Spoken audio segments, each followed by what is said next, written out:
Hello' guys, কি খবৰ সকলোৰে? সাজ সজ্জা দেখি গম পাইছেই চাগে ক'ৰবালৈ যাব ওলাইছোঁ। হয়, আপোনালোকে ঠিকে ধৰিছে, আমি ওলাইছোঁ শ্ৰীমন্ত শংকৰদেৱ সংঘৰ ৯৪ সংখ্যক বাৰ্ষিক অধিৱেশনলৈ বুলি। যিহেতুকে সকলো বৈষ্ণৱপ্ৰাণ ৰাইজ তালৈ আহিব, গতিকে তেওঁলোকক সহায় কৰাৰ উদ্দেশ্যে আমি ওলাইছোঁ বিশ্বনাথ জিলাৰ সেৱা বাহিনী ৰূপে। যিহেতুকে বিশ্বনাথ জিলাৰ সকলো সেৱা বাহিনী যাব, গতিকে আমি ৰৈ আছোঁ গাড়ী অহালৈ। আৰু ইয়াৰ পৰাই আমাৰ যাত্ৰা আৰম্ভ হ'ল যোৰহাটলৈ বুলি, লাখ লাখ ভকতৰ সেৱা শুশ্ৰূষাৰ অৰ্থে। আৰু আমি আহি পালোহি ভোমোৰাগুৰি দলঙৰ ওপৰত।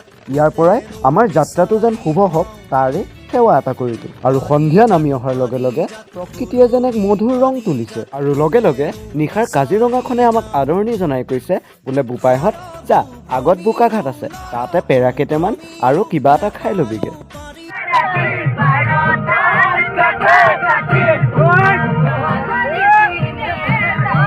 আৰু হাঁহি ধেমালিৰ মাজেৰে আমি আহি পালোহি এয়া সোণাৰাম চুতীয়া সমন্বয় ক্ষেত্ৰতে অনুষ্ঠিত হৈ আছে শ্ৰীমন্ত শংকৰদেৱ সংঘৰ বাৰ্ষিক অধিৱেশন ভাগ।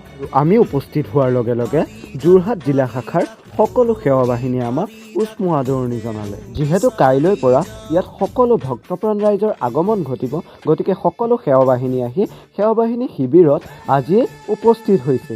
আৰু সকলো বস্তু বাহানি ঠিক কৰি আমি আহিলোঁ ৰাতিৰ আহাৰ মুঠি খাবলৈ ভোজনালয়লৈ বুলি।